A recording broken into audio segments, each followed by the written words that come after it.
lab, and our goal was to see how far we can exploit that VM.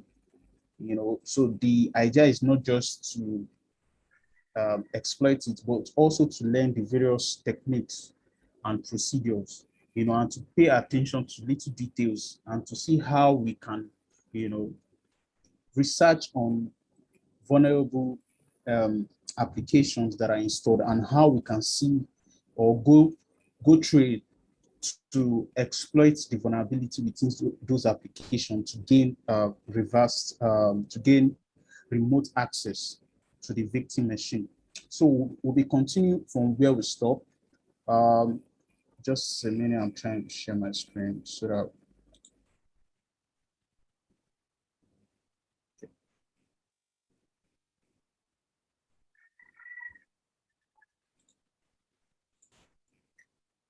All right. Okay, guys, can you see my screen, right? You can see my screen, let me know. Yes, I can see. All right. So we have a victim machine that we are assuming that we don't have access to, which is the Metasploitable, and we have what's it called, the Kali machine, which is our attacker machine, and the face of the attack keychain that we are currently. We've gone through information gathering and reconnaissance. Where we try to gather information about our victim, and we majorly need use of the Nmap to do our information gathering and scanning. So on the scanning phase, we also what we did was to carry out, what's it called? We did different types of Nmap scanning to scan for the asset for open ports, services that are running on those ports, and to also check on the various versions of those services, right? Then we also go on further to do more of enumeration to see, or the first thing we did was also to run a vulnerability scan, right? I think, let me open my notes. How many of you know about cherry tree? Cherry tree. I remember I told you guys once, whenever you are carrying out a penetration testing, or as the case may be, any ethical hacking activities, it's always good to make record of those activities, for later references, because we have to go back to our reconnaissance to look at the services that were discovered. And for me, this is what I did, so this is where we are. These are the informations that we were able to gather as at last time we had, as at last week, when we used the Nmap to run scan, on our victim machine. We're able to see some list of services that are running on that victim machine. And we also, like I said, we also ran a default script scan, right, using the -SC, and we also use the -A flag that does the OS detection, service detection, and also what's it called? And also the normal ping scan, right, for open ports to check on the victim to see if it is vulnerable, the OS that it contains, the version of services that are being run that are running on those open ports, and a default script scan. So we did this first to check on all the list of services, and I told you guys that it's always very good for us to run the SV flag, right? It will help us to know the various versions. As you can see, for all the ports that are open, we can see the various versions of services running on them, because it will help us to drill down to search if those services are vulnerable, if those the version of the services that are currently installed, are not patched, or they have certain exploits, that is attached to them, right? So we went on to, hope you guys can see my screen, the notes, right, on the cherry tree.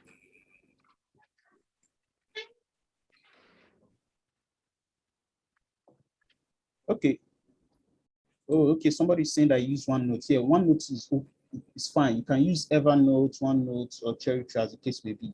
So the next thing we did was to run, like I said, the -A flag to do more of not just scanning for services and open ports. We also, what we did was to run a default script scan, right, on each of those services that are running, right? So you can see that we have more robust information using the -A flag, right? For you can see the services, right? And it can also, it's still showing us the version of those services that are running, ports 22, 23 for Telnet, 25 for SMTP, right? So, like I said, the advantage of using -A flag is that it does default script scanning, service detection, OS detection, you know, as the case may be. Then, apart from that, what we did was to go on to run the normal nmap vulnerability scan using the von command. You can see using the nmap -script von, the von command. Now, what that means is that for all these vulnerable scripts that nmap has, it's going to run it against the victim machine to see if it's vulnerable, you know. And the advantage of using this particular command is that, number one, is that it's going to give us the status of each of those versions of the services that are running on those open ports. As you can see, unlike the previous scan that we ran, you can see now this is showing us that you can see the state. It's showing it's vulnerable. Like port 21, that's the FTP port. Is showing the state is vulnerable. Unlike the previous scan, which will not be able to see the state. This will help us streamline. Number one, to streamline our efforts when it comes to exploiting the vulnerability, so that we don't just start going about looking for just anyhow port. We want to be sure that, oh, this particular port is vulnerable, then we can channel our energy towards exploiting it. We can see, apart from that, we can see that we have the Java RMI registry service running on 1099. It's a TCP port that it's also showing that the state is vulnerable. So this is giving us some insights on what we should channel our energy towards, right? On how we can exploit. Not just showing us the state alone, you can also see that we have different references, right? You can see some of the references will give us more details on how we can exploit the vulnerability, and even show us if Metasploit has a module or a script for us to run that vulnerability. As you can see, as this case, you can see that Metasploit actually have a module, you know, because it is being referenced here.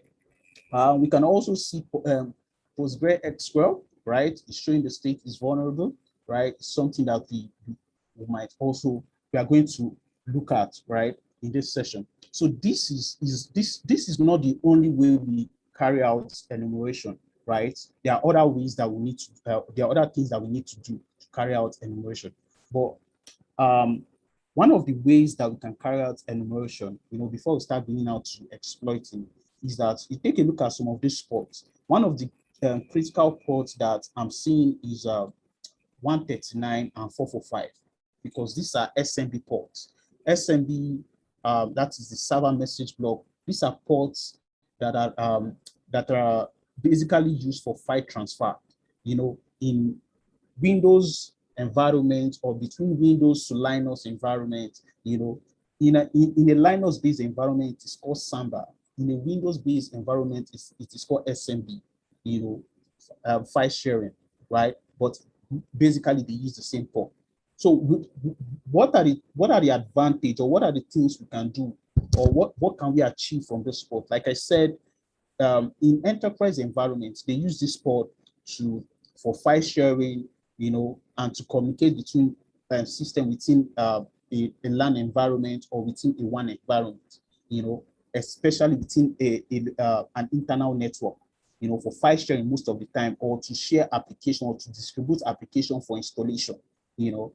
So, and as a result of that, most exploits, most malware or attacker or the bad guys, they find a way to exploit these ports, you know, because they can use it to establish lateral movement, right? So let us see how we can carry out enumeration on the SMB. The first enumeration that I want to do let me open my terminal, right? So the first thing you want to do is to make sure that because this is an internal network, you want to confirm that you can reach your victim machine, right? So so I'm just going to in my victim machine. You can see that it's currently going. So I want to uh, enumerate for the SMB because you can see that port 139 and 445 is open. So there are different tools that we can use within the Kali environment to enumerate for SMB. The first one we are going to use is what we call enum for Linux. So enum for Linux. So it's also basically used, is a tool that is basically used uh, to check. It is used for file sharing. It is used to to enumerate the SMB protocol that is on port 139, 445, to help us see what is available. So with the enum for Linux tool, what we can do is that we can use it to achieve number one, to enumerate for the list of users or list of share folders within our target machine. So I'm doing this to show you that you can see the different options. Like I said, you don't need to cram these things, or you need to always go out to see the help page of all these tools to see how you can utilize them. From the enum for Linux, you can see if you want to define the user list. If you have a list of users, you have to use the -u flag, -p to get the password policy, right? So, but what I like to work smarter. So what I would do, I'll use the -a flag because it's just like the nmap that uses -a to do so many things. The enum for Linux also uses -a, to carry out all some of these options that we have here. For example, if you want to get the list of share folder or drive within the victim machine, you use the -x, to get the list of to get the list of users within that particular victim machine, you use the -u, right? Now, I want to use the -a, which will help us do like an all-encompassing enumeration with all irrespective of the flag option that we are using. So what I'm just going to do is that I'm going to sorry, I'll clear my screen. For Linux, then I'm going to use the -a, then I'll put in my IP address, right? So like I said, what we are doing is enumerate further to see the list of users, or if we have any open share that are out there within the victim machine that we can, exploit further for sensitive information. So you can see the enum for Linux is trying to run. The first thing is giving us users, right? Users that it can gather within that particular environment. What we are seeing, you can, and once it tries to scan, if it's not able to retrieve information, it will return like it can't find anything. But like I said, apart from getting the list of shared drive, it can also help us to enumerate the list of users. This is giving us a hint to say, okay, these are the list of users.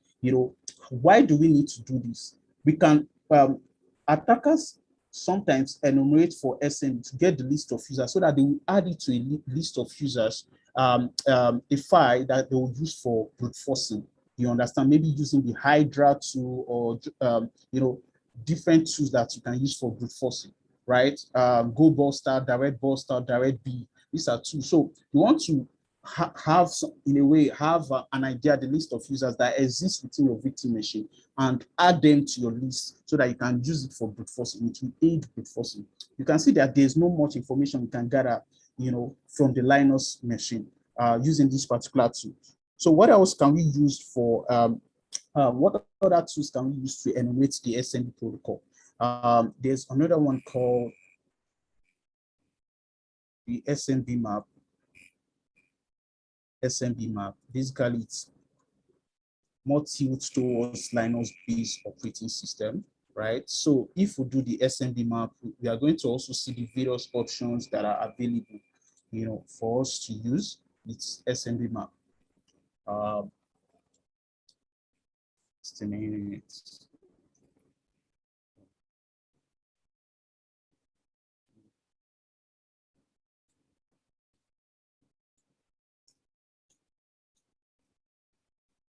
Staying slow. Let me use the -s command. It's taking time. So what I want to do is to show you guys different flags that you can use with SMB map. Okay, so you're just taking time to come out and do that again.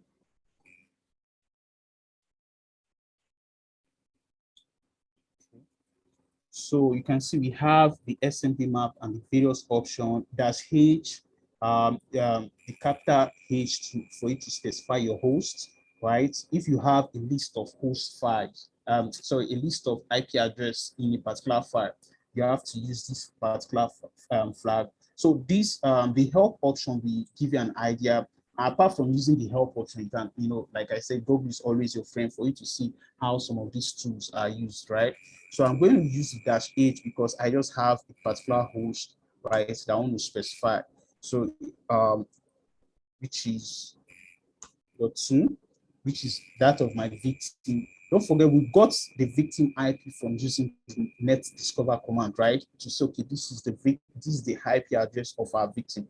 But if it's an enterprise environment, right, what you are going to do is that you can do this /24. You can specify the IP address or the IP range, right? You can specify the IP range and put in the whole IP address, or you can specify the subnet, the whole subnet, right? So if it's .1, then you can do this /24 to scan that particular network, right? But because we are running with a particular host, this is what I'm doing. So, like I said, what we are trying to do, we are in the enumeration phase. And what we are trying to do is to enumerate for shared drive, share folder, what again, users, admin password or sensitive information that are possible, via the shared drive. From what we have so far, you can see that these are the list of shares that we have here. You can see that the permission is showing that we don't have access. The only one we have access to is the temp folder, guys. You can see it showing that we have access, we have read-write access, read-write permission, the temp not access. So other ones don't have access, only these. Now, in an enterprise environment, right, I'm talking about a window-based machine and another window-based machine. You can do an admin share, to share information using the admin share, using the C share, and if you have an enterprise connected printer, you can use the print share. That's what the print share, the first one, is basically used for print driver, right? So now I want to show you guys how this works. So this is for my own physical machine, because this is my home network. For my own physical machine, I want to see if I can use the admin share or the temp share to see if I access the IP address, right? The victim IP address. So I'm going to win arrow. Sorry, let me leave the card this time. Win arrow, right? Now, if I go to win arrow, then you can specify either the host name or the IP address of the target machine. Then you can specify the admin share, right? You can put in admin share just as we have here. Then if you click OK, you can see that it's telling us that it's not accessible, just as we have on the Kali, right? So, but in an enterprise environment, right, most times it's for systems that are connected within the same LAN, they can share files using that they can share files using this method. Now, attackers know that the admin share folder is always open, within an internal network. So when they compromise a particular they attempt all these, they attempt to to try and connect using the share and other shared folder, right? To see if they can access other machine. This is how different malwares try to connect and establish lateral movement, move from one system to another, because they know that most enterprise environments opens this up, so that people can share files from to one another, right? So, but don't forget, from our Kali environment, we saw that 10 the 10th folder has right access. So let's see if we can also try that out, right? So what I'm going to do now is I'm going to use the 10th. Let me see 10, right? So if I click on, don't forget this is the IP address of our tracker machine, right? So if I click on this, you can see that I can access it. I can access the 10th folder. That's from my window machine to the 10th folder, right? So, and if it asks for username and password, don't forget from our last session, we're able to get username and password, one of which we got was the anonymous username, right? We also got the MSF admin, right? If we try to connect using the MSF admin, you can see that you can connect this. This is the folder seeing the Linux-based operating system. I'm just going to show you that is the victim operating system, so that you can see. Just so you can see, this is the folder we are just seeing from that that Windows share. So what is telling us now? So this is the offensive side. So in the defensive side, as a cybersecurity professional, you should always watch out for share folders. Number one, it should be restricted, right? It should be restricted within an enterprise network. Number two, always put in username and password. Don't allow default username and password, because if a system is compromised, that is the same way that they will use to establish lateral movement on that network, right? So so you can see that these are the list of folders that we have, and from our Smb, right? On that, using that port, because the port is open, port 139, port 445 is that. From my host machine, I can access that at the 10 directory, right? Just as we saw here. So I'm just trying to show you guys the importance of doing Smb enumeration on port 139 and 445, because it's going to show you, you might just be shocked. You can see sensitive information, list of users, files, or it can be a gateway access to, to move laterally within the environment. So what else can we do apart from this? We are now going back to, there are other ways that we can do, apart from Smb enumeration. We can also do different types of enumeration, telnet, SSH. You can look out other ways that we can carry out enumeration. But now let's focus back on our victim machine. So what I'm going to do is that I'm going to rerun our scan while we, but this time around, I want to focus on using not just the command line. I want to make use of the GUI format of Nmap, which is the ZenMap, right? So I'm going to use this to run our scan, and we can go on to exploit with the information we have from our Nmap scan. So, so what we did last week was that we worked on FTP, right? So we worked on FTP. We saw that anonymous login was allowed. So we are going to also look at this version of VSFTP. And this is the time for us to, sorry, I have my Nmap on. Let's say Nmap, ZenMap. I don't know if I clicked on. System is getting slow. Okay.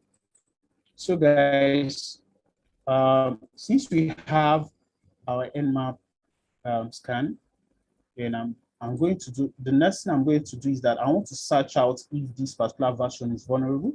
Like I said, you can do that from Google, and also you can do that from Kali directly. I'm going to open it now. Then there's a tool called exploit. It's basically used to check if any is an extension of exploit DD. Now on, we have exploit DD, guys. Exploits.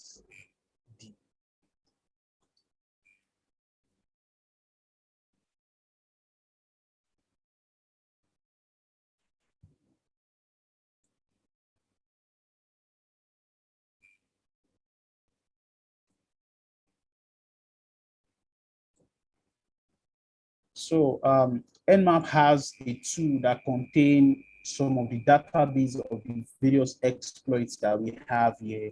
It is called search exploit. So on our Kali, I'm going to use the tool called search exploit to search if a particular okay, so our Zenmap is on. So what I'm going to do is I'm just going to leave it out for it to run. So I'm going to put in the victim IP address 102, right? And I'm just going to click on scan. So right now it's using the -A flag, to run the scan on that particular victim machine. We are going to get the same result as we got earlier, right? But just because it will be in a GUI form. So like I'm saying now, we are going to use the search exploit to verify that we have, what's it called, to verify if we have any exploits. So what I'm going to remember, it is VSFTP, right?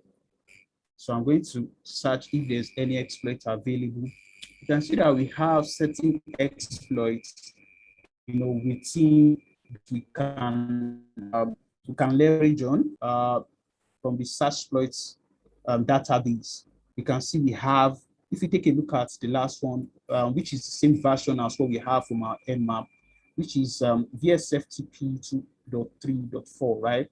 You can see, and it's telling us that Metasploit has an exploit module for it, right? So this is giving us a good guarantee here. So what I'm going to do, I'm going to open our meta. So let me clear the screen, guys, and open our our Metasploit using the NSF console command.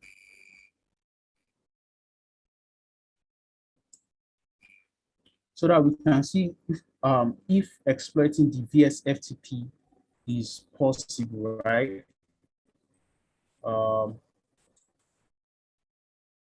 That is for the first one, VSFTP 2.3.4, right? Okay. All right. So we have okay, you can see just as this is also our Nmap and the one we are looking at. So we are trying to look at this first one to see how we can exploit it, right? Then we'll move on to other ones too to see how we can exploit our console, our our Metasploit is still loading, right?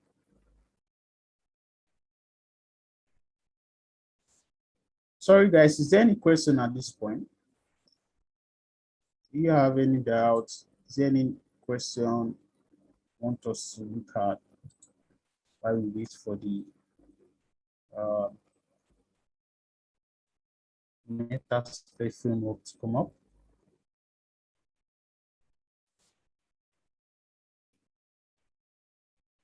Okay, so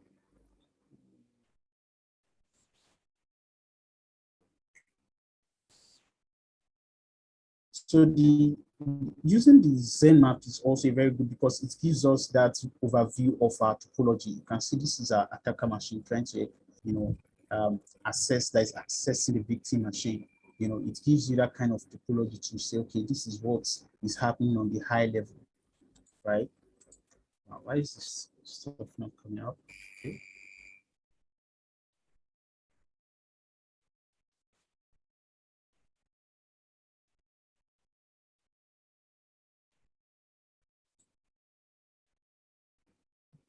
So aside from using the search exploits, you can, like I said, you can also go on like the exploit database, check on Google to see what else you can use for that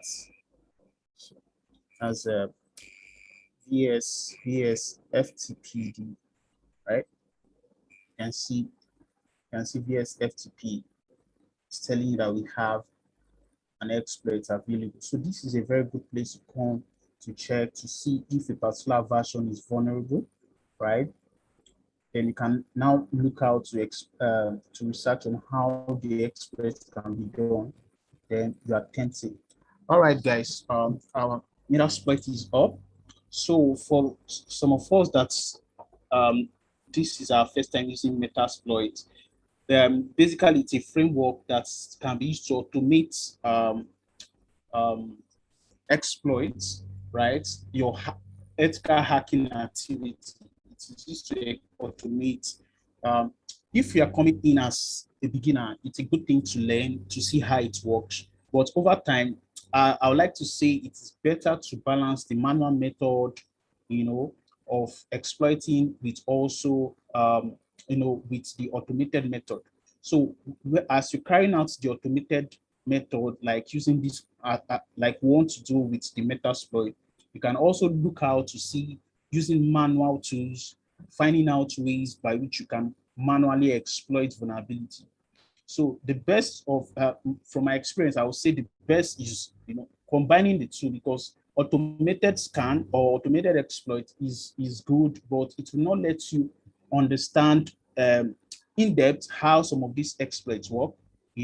So if you want to understand in depth how some of these exploits work, it is also good to use manual to do some manual method. You can research a manual method, how you can, for example, share an exploit file, and execute it and see if you will be able to establish a reverse shell, back to your attacker's machine.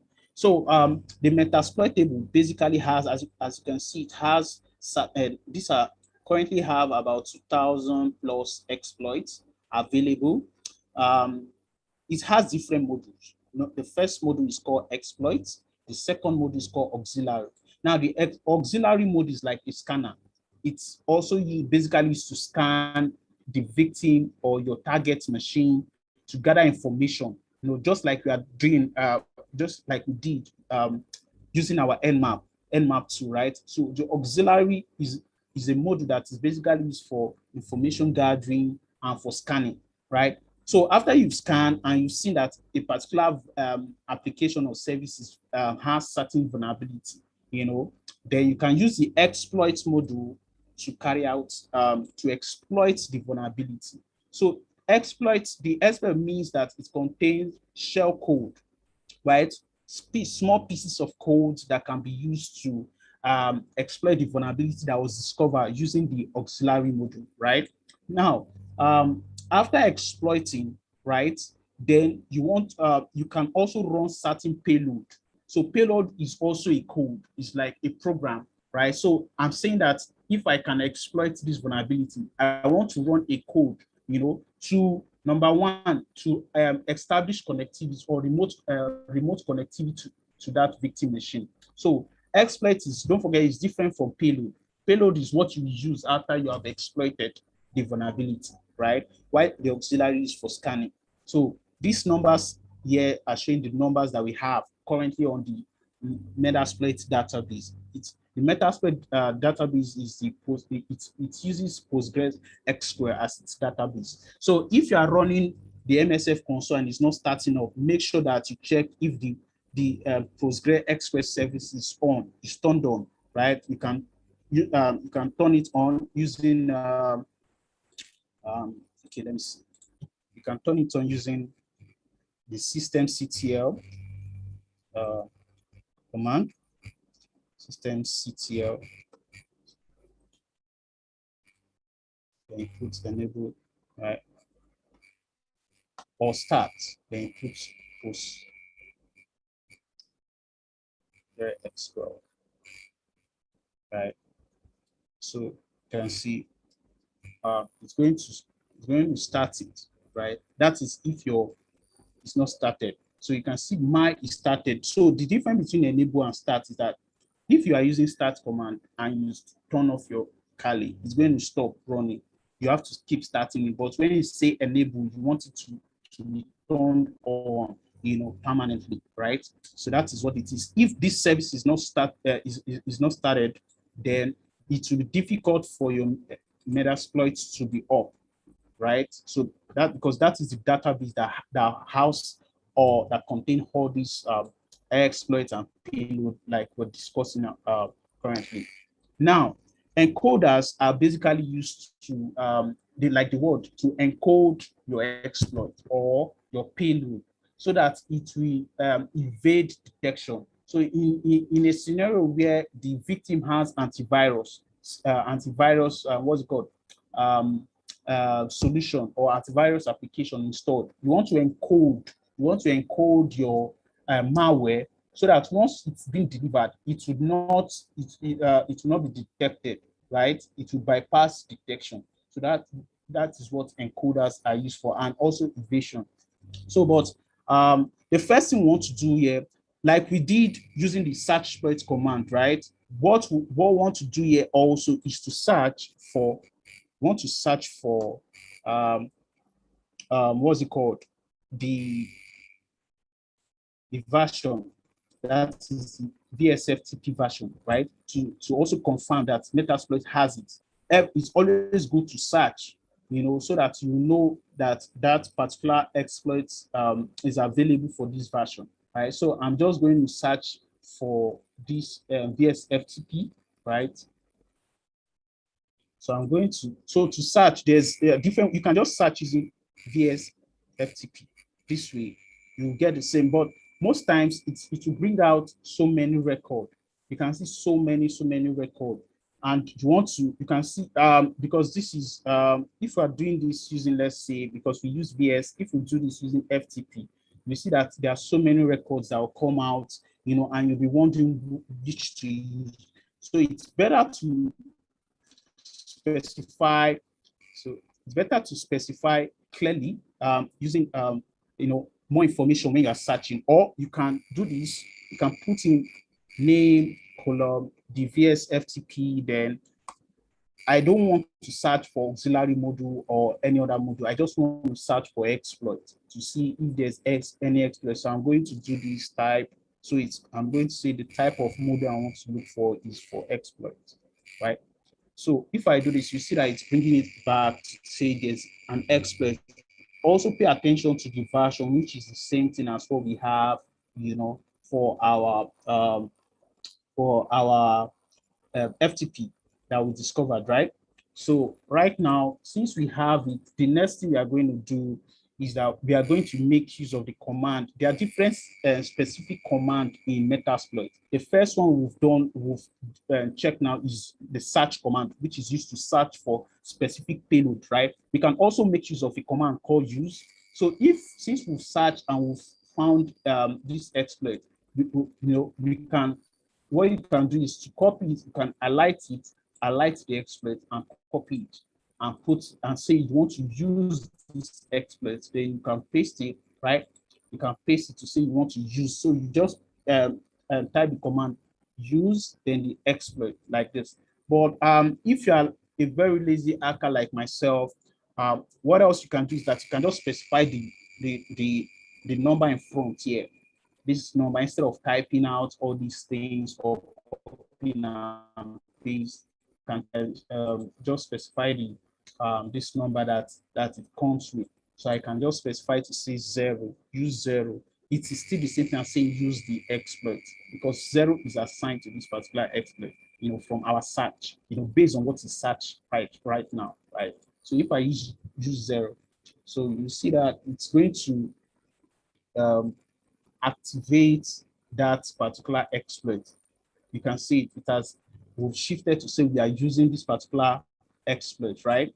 Now, a very good option to use is the help command, which in fact would have been the first thing that we would have talked about. The help command, we show us different command that can be used on the Metasploit framework. You can see there are several commands. So anytime you ghost up you want to check if a particular command exists or can be used, just type help, then scroll down to see what each command is used for, their description. You know, you can see different commands. You can see the set command used to set a context specific variable, right? You can see the load command, exit, and connect. Or you can see unload. No, some of these commands I have not even used them, you know, so it's only most of the time the most common commands. So the most common ones are the sets, like you can see. What else? Various, the help, the set, then you can the quit if you want to quit. Then if we go scroll down to see modules, right? You can see options. This is also to see the various options that you can configure. Show is also a very common command to display the modules that are available, right? These options too. Don't forget the option comes with an X, right? What else? Info. Info will give you display, give you the description of the exploit you are trying to use. In case you want to understand, say, okay, what does this exploit even do? You want to read more. You don't need to even go on Google. You can check the information page for description of that particular exploit. You know, then we have, so imagine you have different sessions that you've established with different victims. You can use the job to display and manage your different connection that you have with different victims. And if you want to kill a particular connection, you can use the keyword, you know, to kill it, right? So there are different, what's it called, command. Don't forget, you can type in the help command to see how to use these commands, right? So I'm just trying to go through the most important ones that we are going to be using.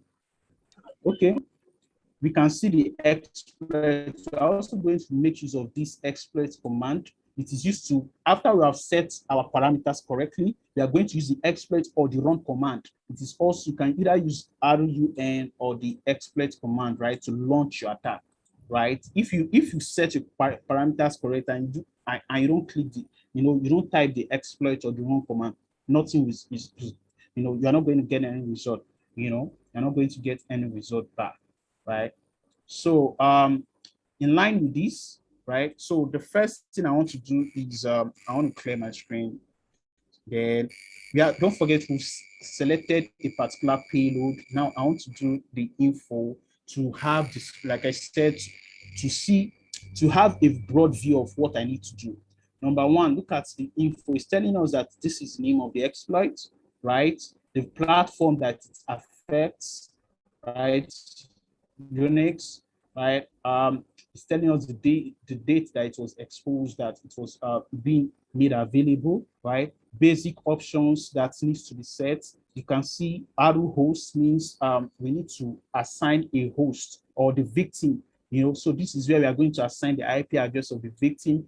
If the port is not correctly assigned, we are going to change it, right? So you can see that this required is telling us that these are very important information that we need to configure before we can use, we can leverage that exploit. Then we come down to see the description. You can see the description is telling us that this module exploits a malicious backdoor that was added to VSFTPD. Now, what is VSFTPD? It's a version of file transfer protocol, right? So there are different versions of file transfer protocol. The current one that that I want to exploit now is 2.3.4. So this is an old version, right? But currently there are other versions that even have different exploits. There's one there's one called Pro FTP version 1.3.5. It also have an exploit, you know, different exploits for it. If you want to confirm that, to check the different exploits that we have, we can use the search exploit command. You don't need to go far, use the search exploit command, but this time around, just remove the VS and look out for FTP, right?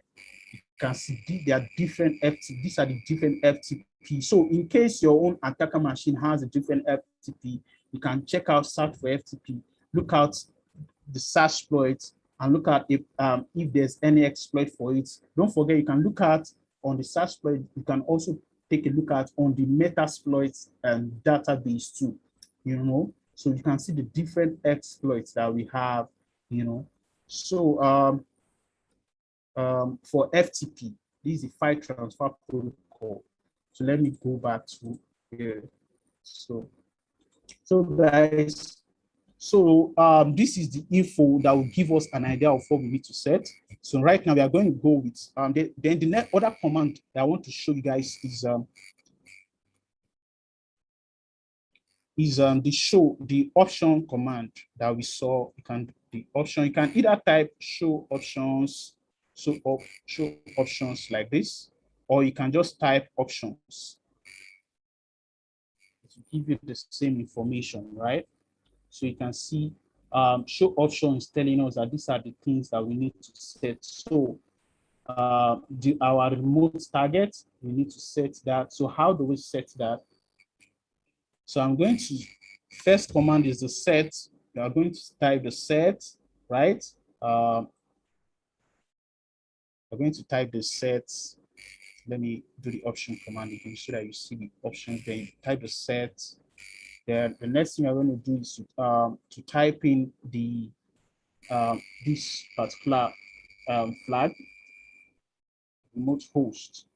That's the tag name, remote host, right? Then the IP address 192.168.168.102, right? So you can see if you go back to options, you can see now that we have set our there is the victim machine, not the attacker machine, because that's the remote host, right? Don't forget it's on port 21 because we are trying to exploit FTP based on our results. You can see port 21, right? So we're going back to, so guys, from here, what do we need to do then? After doing this, there's nothing else for we to set, but I want to show you other command.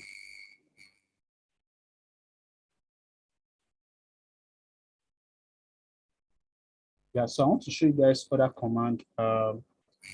So apart from the show option, then we have another command called the show target. Show target. You can see there's nothing else for we to set right here. But a good thing that I would always say is that anytime you are setting, configuring the, what's it called, using the metasploit, don't always, even if it is set by default, it's also a good practice to always set the local host to your IP address, right? Which is my IP, my attack, that is the attacker's IP address 192.168.8.101, right? All right, guys. Now, is there any payload that we are going to make use of? Let's see, show payload. There's also a command to show payload. Okay. So we can see just a minute.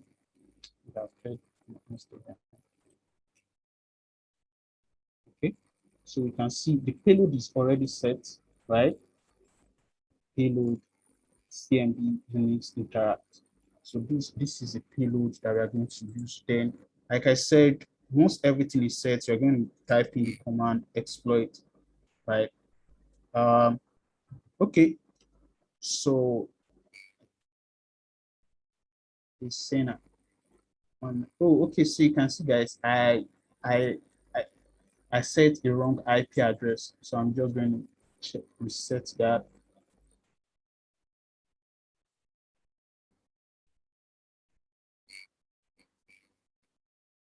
So all I need to do is to go back and type the correct IP, victim IP address 192.168.102. Oh, sorry, I forgot the keyword arrow host, right? Yeah, so we can do our options again to confirm. All right, so now we can just go on to type run or exploit.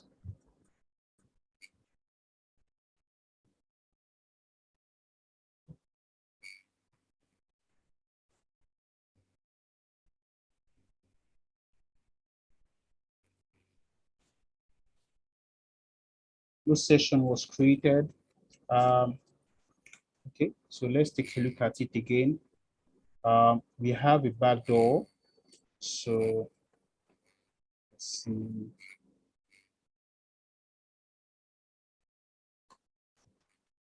Show options available.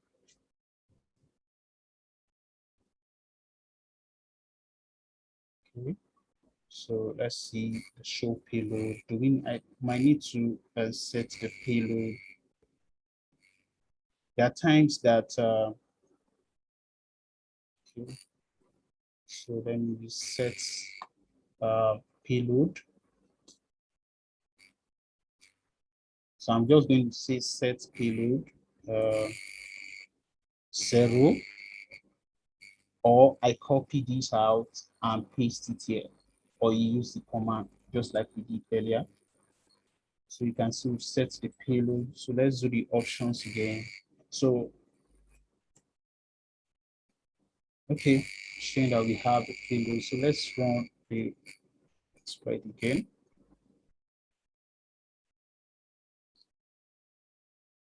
So what happened initially was that we didn't set our payload. Even after exploiting, there was no payload to run to gain back a reverse shell, right?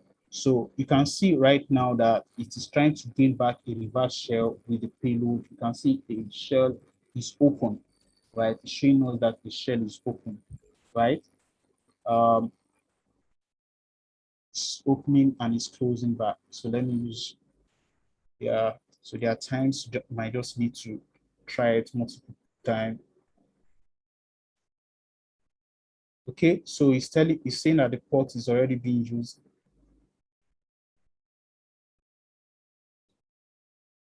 Okay, let's see. There's a port the port that is currently being used. So this is what I'm going to do to see if we can kill that port, because by default this BSFTP make use of the port 6200. Let me see. I need to. Okay, let me just do this. Share the screen. Let's take a look at what we are listening on that port. NS start right dash no. So this is just peculiar to my environment, right? Uh, port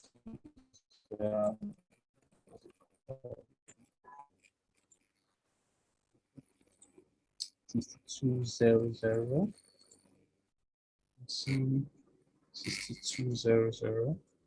Okay, so it's currently listening on, and there's an establishment on that port. Okay.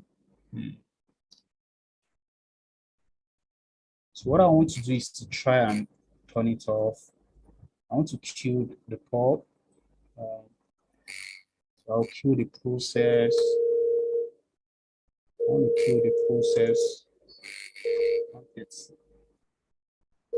the process ID 13751. Right. Okay, let me check again. Okay, so there's no process currently using it. Okay, so let's try and consider that it's no more under the established. So let's go and try and use it again if it's going to establish on that port, because basically if you do more research on the VSFTP, work on that particular port being open. So just going to kill this session.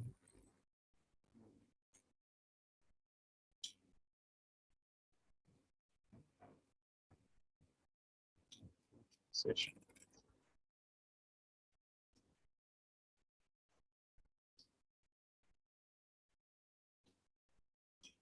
Okay. So I'm just going to do.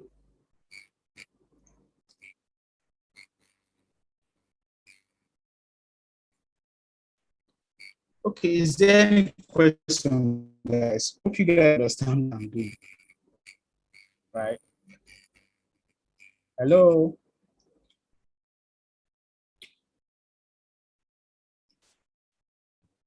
Hello, guys. Can hear you. Yeah, hope you can hear me. Hope you understand what I'm Yeah. doing. All right. Okay, so I'm using mainly mixes of 0, right? Okay, so at this time, I'm going to do the just set my remote host to my IP address 16.8.102, right? Um, then I'm going to set the payload. Take a look at the show payload.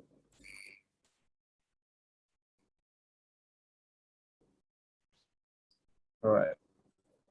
So I'm going to use set payload to 0, which is the same thing. Then sets my local host to 192.168.8.112. Yeah, so this time around, let me see. Let's set another thing. Okay, so guys, you can see that we have a shell that is found.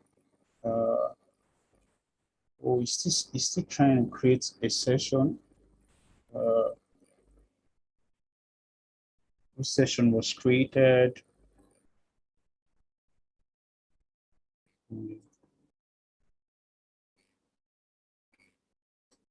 Okay. Okay, so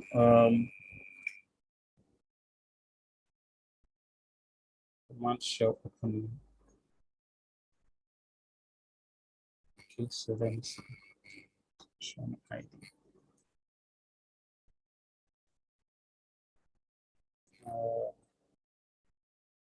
Okay. Targets. So what we are trying to establish is that okay. So we are trying to establish to exploit the vulnerability via. So it's connecting, but it's not using that particular payload. So I'm going to come back to this. I'm going to come back to this. Let's take a look at the other services that we have. We're going to come back to see why this is not exploiting, because at the moment, let's see that this is 101.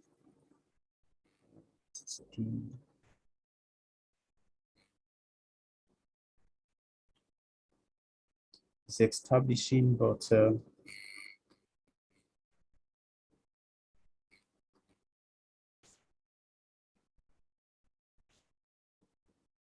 okay.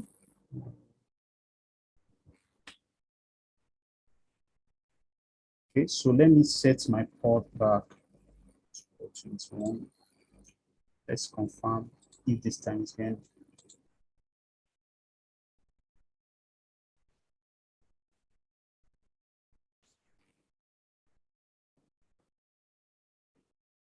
Okay.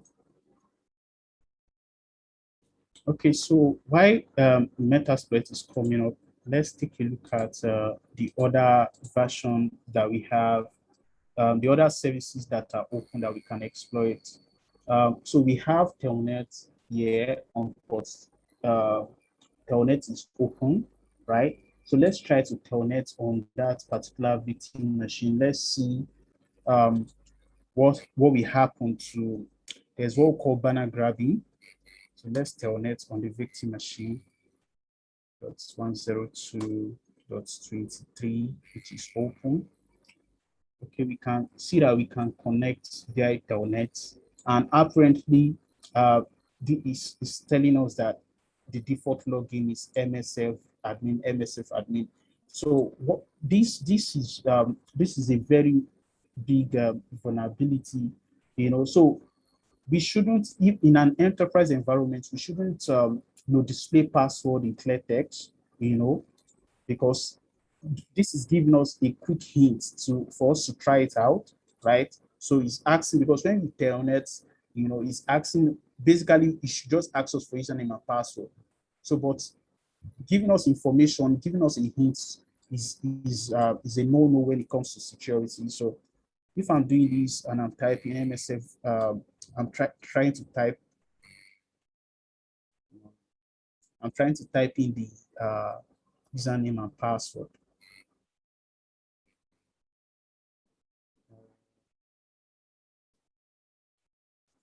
MSF admin, right? Then I'm typing MSF admin. Okay, try that again. MSF admin and MSF admin. Okay, you can see that it's giving us a quick way into exploiting telnet, because the banner grabbing is showing the password, in clear text, and we shouldn't even have information around password, on this part. This is also a, a way to exploit telnet if telnet is open. So what is trying to tell us here that we can telnet, attempting default username and password of different vendors. Last week, I showed you guys that some of these vendor solution has default username and password that comes to them. So ideally, in a security environment, we should always change it. So what it means here is that we've been able to telnet using with the MS admin user account, right? So if we do a user ID, you can see that this belongs to what's it called, to the metasploitable machine, right? Belongs to the metasploitable, and we are currently logged in as MSF admin, right? So if we take a look at, these are the same information folder that we saw the other time. So if we take a look at, if we go back to see, that is how we can exploit this. Now the question is, what about if the username and password, right, are not available? This is where we can use, don't forget, we did, there's a time we did, what's it called? We did an Smb enumeration, right? Using N for Linux. So for those users' accounts that we've added to do a brute forcing, right? We can also do a brute forcing to see if there are weak passwords that we can test. Because those are the things that attackers try to do. Use common password to do brute force attack or dictionary attack to see if they could bypass the authentication, right? So the next one we have on our list here is that we are going to try and exploit is let's take a look at what we have for 139 and 145, if there's any exploit available, because what we have here is that we have this service Samba running on it. So the first thing I want to do is that I want to go on to search exploit. So I'm going to exit this part so that we don't have many terminals open, right? Or I could just divide the screen into two. So I'm going to use search exploit again to see if we have any specific vulnerability that is assigned to Samba, right? Let's see Samba. Okay, so we can see that we have several vulnerabilities. Let's take a look at our Nmap services Smb, right? You can see this is the Smb. We have port 445.139. This is the Smb version, specific version 3.0.20, right? So let's take a look at if we have anything related to 3.0.20. Okay, we have one here, guys. You can see, okay, we have one here. So let's be specific. We can do this again and be specific. 3.0.20. Okay, so we have a lesser search. You can see that we have 3.0.20. So this is giving us an hint that we have an exploit for it. So we'll go back to our Metasploit and also search for this if it's something that we can exploit. Uh, okay. Um,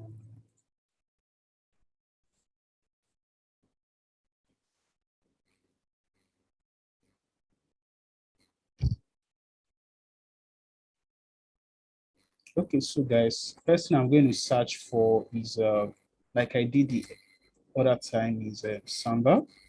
I want to search for an exploit that had to do with Samba. Right? I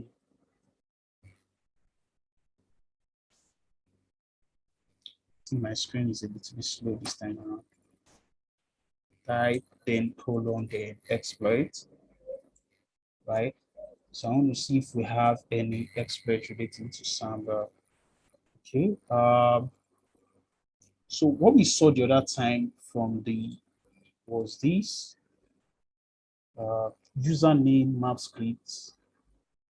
This is the description, right? Username map script, right? And code is this. So let's take a look at we have the username map script. Okay. So if we take a look at this list of exploits that we have, you can see we have username map script here, guys, for us to try out. So I'm going to click, say use the number is 6, right? So I'm going to say use 6. Okay, so currently we are there. Then sorry, like clear my screen. So now let me do the option command to see that there's any available, what we need to set, which is the remote host, set remote, right, remote host, right, to 192.168.8, right, dot 102, right? Then what else do we need to do? We already have our local host set, our port is set. You can see the remote port is 139. Do you have any payload for us to set? Let's just show payload to see what is available. All right, guys, there are several payload that we have here. So that's the thing. This is where we can start trying to see which of them we can use. But by default, right? By default, the default payload that is set is this is CMB Unix reverse netcat, right? So it is to establish a netcat session, right, from the victim machine back to the attacker's machine. So let us try using the default payload. Then if it doesn't work out, then we can try out other payloads that we have here, right? So at this point, is there any other thing for us to say? So let's just try and run the exploit.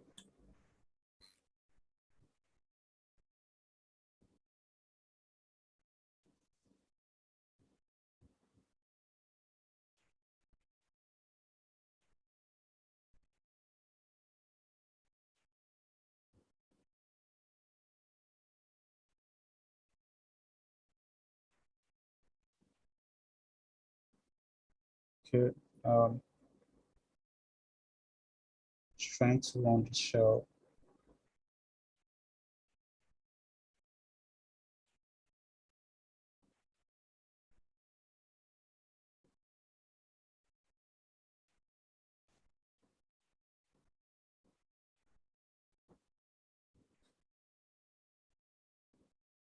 Okay,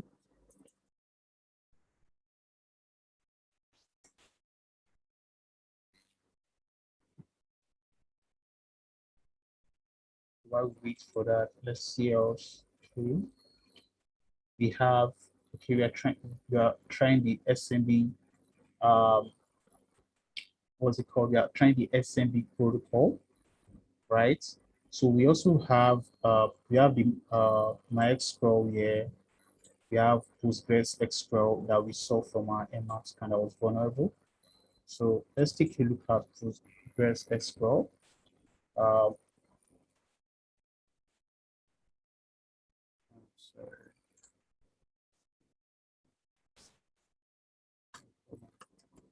Okay, let's see.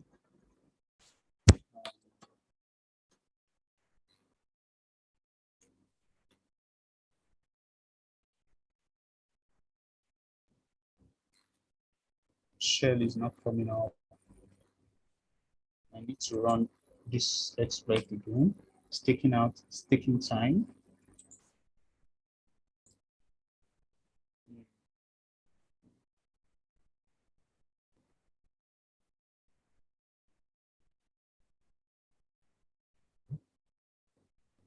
It's taking time. Let me confirm connectivity.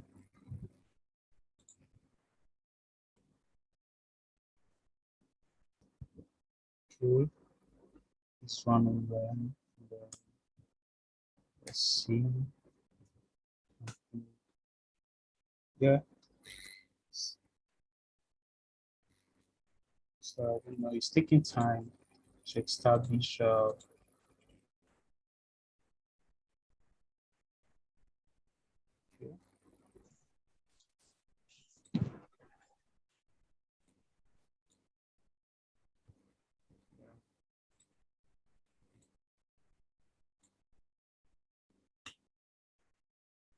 once session 3 is closed. I need to run this again.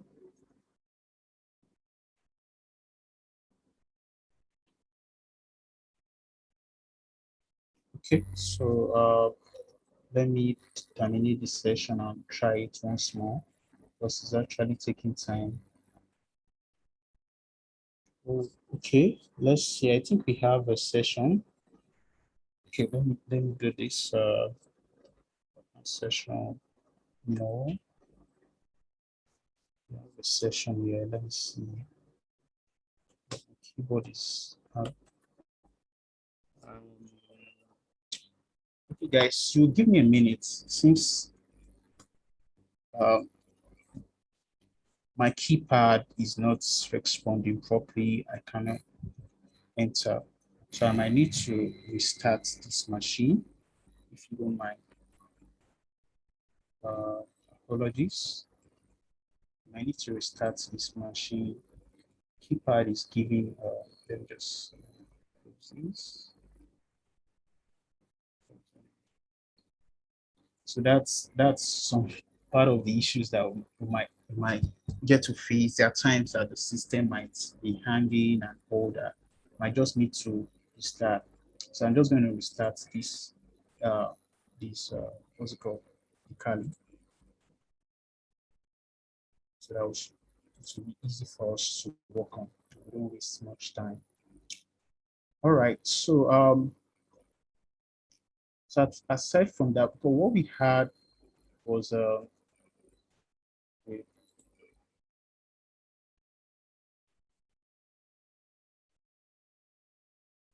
let me see. I need to restart this other spot too.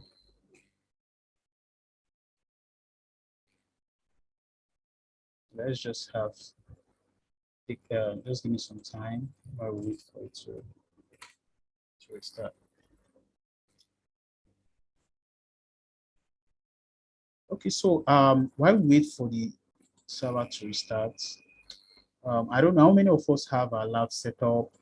How many of us have tried using these on our own uh, since the last class? Is there any issue? Because some of us complained last week that it was not coming up. That is locally. Are we still having the same issue?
Divili, you said you've tried it, right?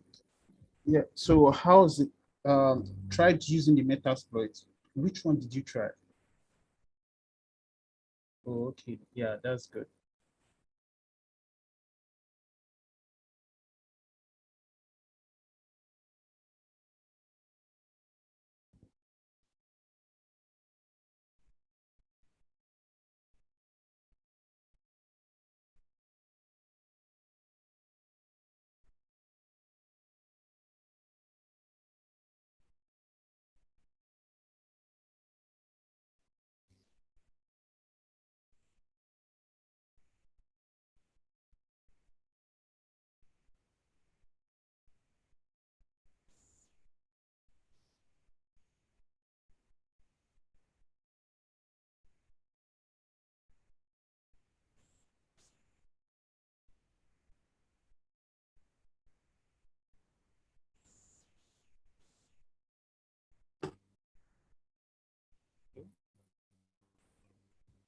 First, I've tried using Metasploitable. And it's really taking time. I don't know what's wrong with my um,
taking out time.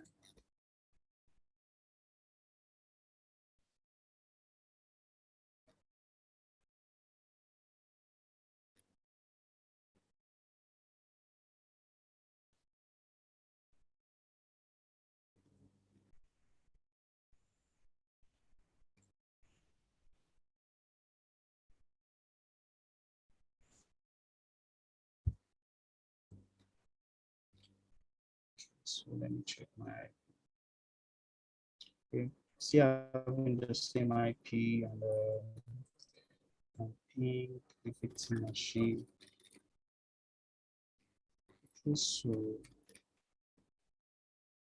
let me try to run the MSC console once more. Then from our cherry tree,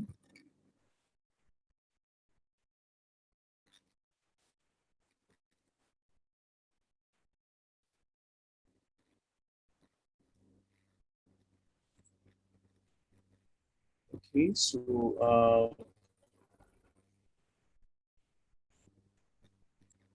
let's see if we work with, let's search, take a look at if there's any vulnerability available for PostgreSQL. Before we take a look at MySQL, right? Let's open up another. So, like I said, you can always research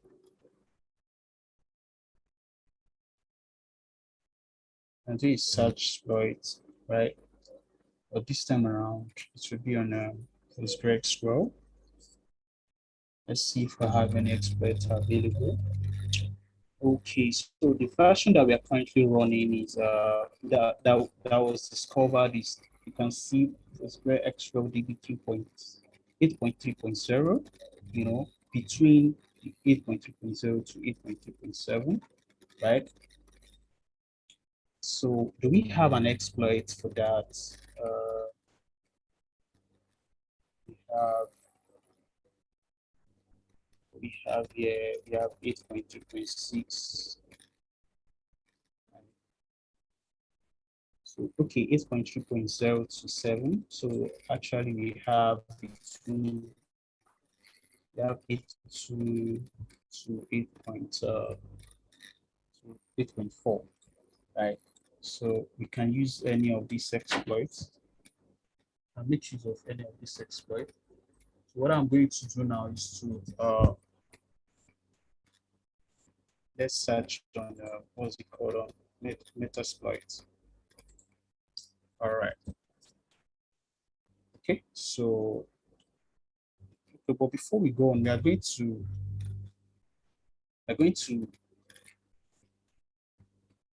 let's search for this PostgreSQL. Then we'll go back to the ones we are trying to do.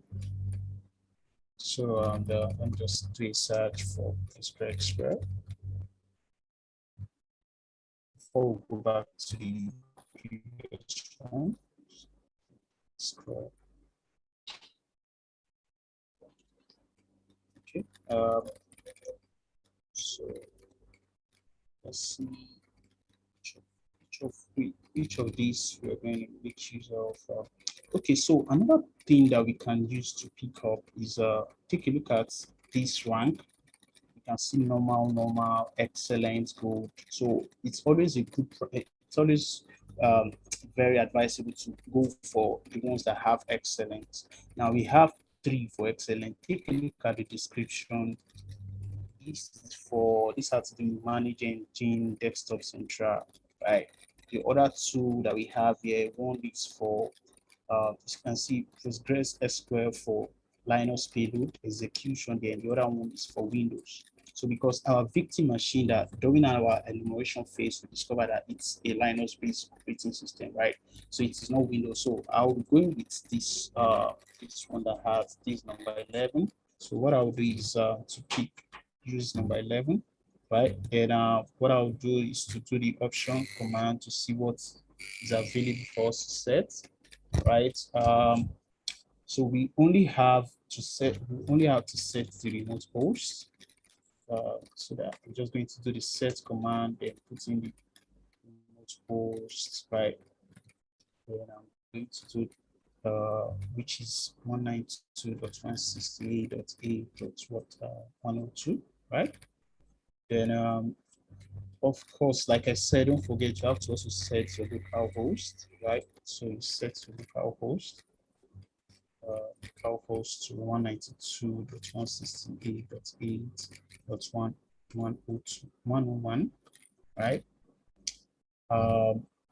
So is there any payload for us to set? Let's take a look at payload. Is there any payload for us to set? Oh, there are a lot of payload that we can use, but is there one that's the default? Okay, so payload option is this, right? You can see so we already have a payload by default, like by default, certain payload comes with it. So here is it here. It is Linux x86 Metropolitan reverse TCP. So where's the reverse TCP here?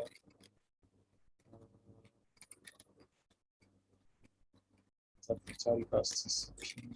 Okay, this is it, number 14. Right. So we can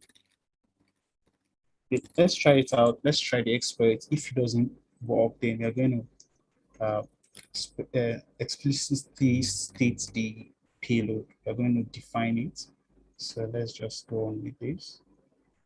Let's see. Okay, guys, we have a Metapreter session currently. We're able to exploit successfully. So if we do the ID command, okay, so let's see help. Let's see what else we can use to confirm. Okay, so I think the Metapreter session to have its own command that we can use. You can see the list of commands that we can actually use to check a lot of these commands. Okay, so let's see, let's do sysinfo. Let's do sysinfo. Let's see what is available. Sysinfo. All right. Okay, then local pwd to see we are logged in as root. If we do an ls, okay, so these are all the files that we have within the root directory, right? So can we change the root directory? Okay, let me do the ls again. So currently, okay, so let's see, let's dash to see if there are any hidden folders. Okay, so let's do a change directory to root. Okay. So these are all files that we can see. To see different options, let's see, is there any running process currently running on that? So these are the list of running processes that we can find on that machine, right? Can we view, for example, the list of users from the etc directory, right? So we'll go to the etc folder to see if we can view list of users. So these are the list of users in the machine. Currently, we are logged in as, sorry, username, let me see, dash A. I'm not sure if this command, some of these commands are, okay, so this is what I'm going to do, guys. Let me run the help command once more to see what else you can, okay. So we can even clear help command. Let's see what are the list of commands that we can run. System info, look at time. Okay, so guys, there's something else that I would like to show you. So we have the download, can run the download and make directory, right? Just some of the informations that we can run to see. Okay. So there's a script from Python that we can use to, because there are certain commands that we can run, right? There's a script from Python that we can use to, a Python script, sorry, that we can use to elevate a restricted terminal to a more friendly terminal. I have it on my notepad. So let's, okay, so I'm just going to copy and share it on the chart. So I want to use it and see if we can use it to get elevated privilege. Okay, so it's not even working on the metaprinter. It's not working on the metaprinter. But so far, what we've been able to achieve that we can exploit the what's it called, the Postgres SQL, right, to see information that that are listed here. Okay, you can see we this is the Postgres SQL. This is the directory that we currently have. Can we move out from this directory? Okay, let's see where we have at the moment. Okay, so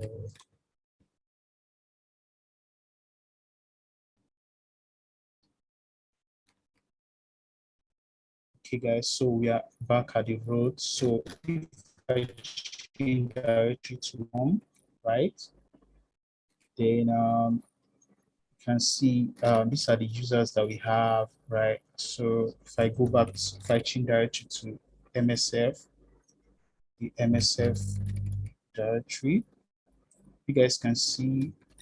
Um, so we are in the folder. This is the MSF. You can see the two directory vulnerable announcing. If you go back to check here, you can see these are the two you can see, right? This is the MSF admin user, and these are the two directories. We have more directories, but I think they are all hidden directories, just like you can see the same thing on the victim machine.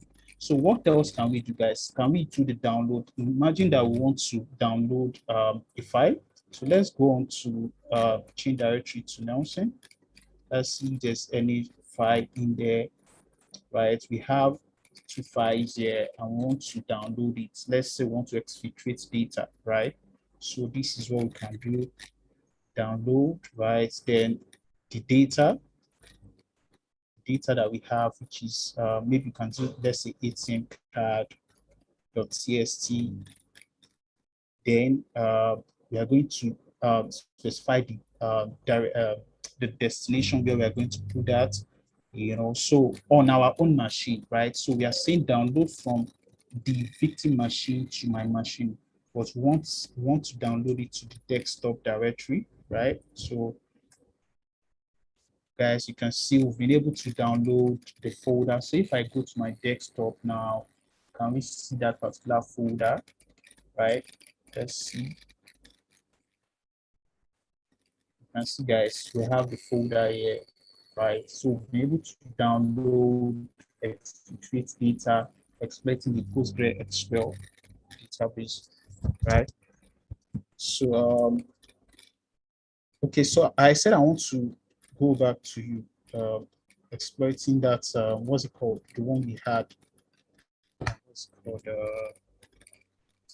The VSFTP, then I think there's this other one that we had that we were trying to exploit, which was Samba. So if we go back to exploiting Samba, let's see, is there, so I'm going to stop, exit this, right? You can see I've closed the session, then I'm going to clear. So all we need to go back to do is to search for Samba, right?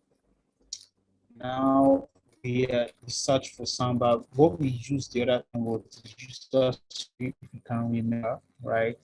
That was what we used because we saw it from the search exploit, right? Don't forget we saw it from the search exploit. So we are going to just do use 8, then using 8. So you can see now that it has changed from the PostgreSQL exploit to the Samba, right? So I'm going to do the options to say, okay, what can we set? So I'm going to set the remote host to 192.168.8.1, 10, what's it called again? 102, right? I'm going to set my local host is already set. See on that port, the listening port is already set. So we already have our payload, default payload. So at this point, let me see if this exploit is going to work. Okay, I typed the wrong command.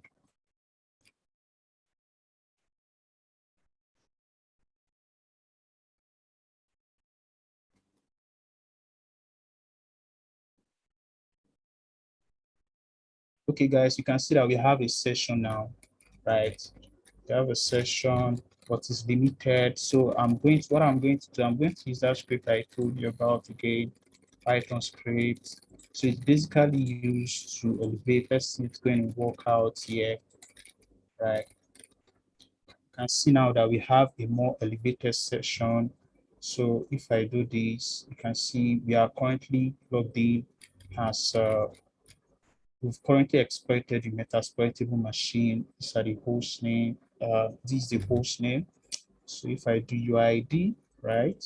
Sorry, UID, and see these are the list of users, MSF, Venom, root. Currently, we are logged in as root user, right? So guys, what else can we do from here? So if we, is there any useful information that we can see here? So if I change directory to home,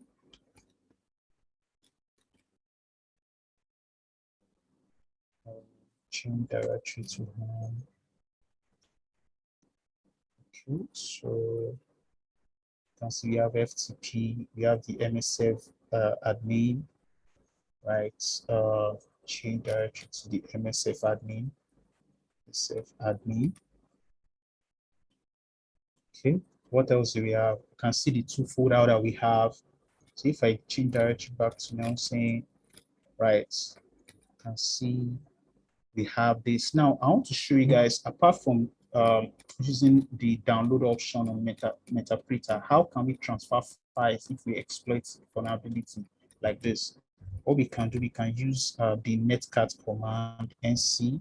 There's an nc command, netcat. So what we are going to do is, let me divide the screen into two. So we are going to set up a listener on our host machine using the the nc command, right? So nc, then I'm going to say set up a listener. I'm going to say nc, then -l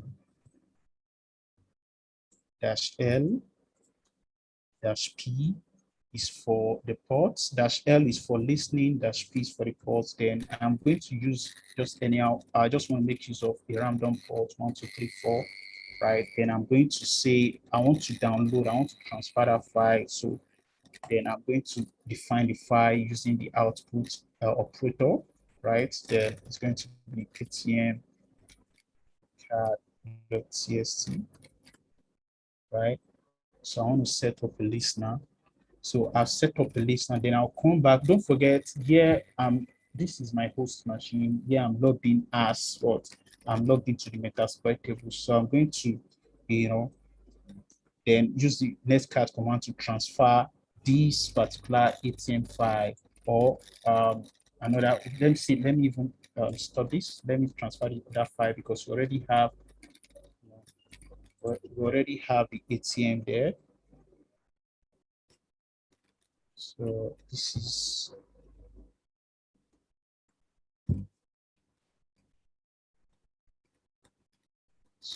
what I'm going to do. CSC. So I'm going to set up this is CSC that we have here. So I'm going to set up, just a minute, guys.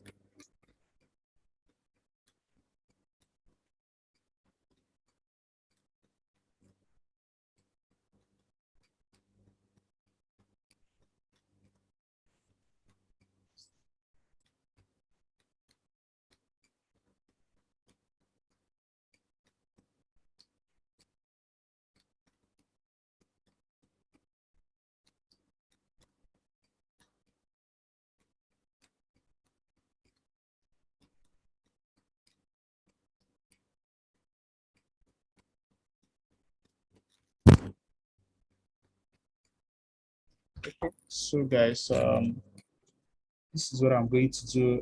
So I've set up a listener using the netcat command. And I'm going to use the netcat to transfer the, don't forget we have, if you take a do list, we have the John TST here.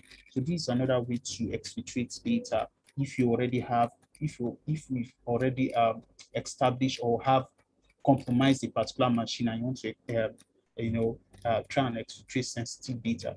So I'm going to do the nc command, which is netcat. That's netcat is the command stand is for nc, right? The nc there stands for netcat. So nc, then I'm going to say the IP address of the destination you are going to send it to, 168.a.102, right? No, 101. Then the port number you are using. Then what else? Then we define the file. So then say the file is John, right? John.txt. Okay. So you can see that once this is done, you can see we're not getting any field response. Now let's try and stop our list now on this attacker's machine here, because this is our machine. You can see it's different. This is root on Metasploit table. This is our own machine. Okay, I'm going to do this. Now let's take a look at, let's do this. You can see that we have John here, which is the 5 from here. So we use the netcat command to transfer sensitive information from the victim machine to our attacker's machine, right? So that is just one of the ways we can. So we've been able to use the metasploit, we've been able to exploit some of the services, one of which is the Samba, the PostgreSQL. So if we go back to using the VSFTP command, go back to using the VSFTP. Let's quickly try it. Let's see if it's going to establish the shell before quality session. What am I doing, you guys? Okay, so I'm going to close this without this subterminal. So guys, I'm going to exit this session. So I'm going to close this session with yes. So we are back to our terminal. Then I'm going to clear the screen. So remember, we're trying to exploit the VSFTP. Yes.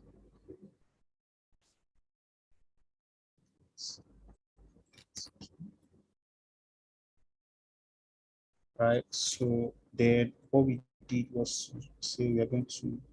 So I'm going to set. I'm going to use 0. And I'm going to. Oh, sorry. Yeah. So that's it. Then I'm going to say set remote host. So the 192.168.8.102, right? Then I'm going to set my local host to 192.168.8.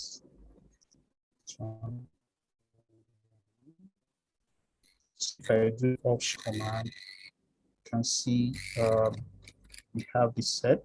So if I do the run command, what else are we going to be able to establish? Let's see.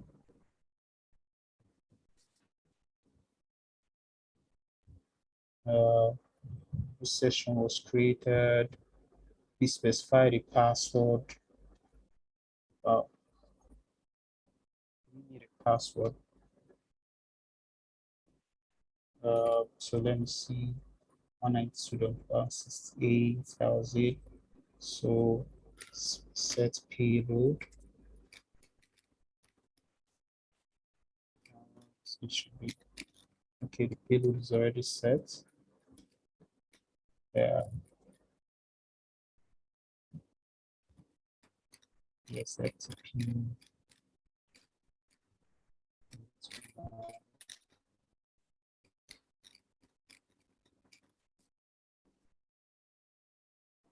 Okay. So once more. I'm not sure we have any other thing to set here. So let's see. If it doesn't, then we'll do that in our next session. Okay, guys, we have a shell. We have a shell showing that we have a root.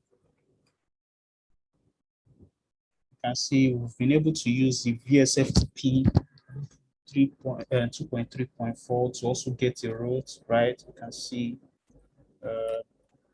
so if we do UID, okay, this command is not okay. What about this? We are in the root directory, right? You can see the list of users here, which is the NSF admin and the root. So this just shows how we can establish session using some of these exploits that we discovered, you know. And I don't know if you have any question at this time, because time will not permit us to go on to see how we can use MySQL and some of these other, what's it called? Open port to exploit some of these open ports, some of these services that we have. But this just shows you how we can exploit, research and use Metasploit to, to exploit vulnerabilities. I don't know if that we have any question. Please, if there's any question, um, uh, and let me know. Okay, I'll communicate the assignment to you guys later. Okay, thank you guys for the session today. If there's no other question, I'll call it today. Yeah. Thank you.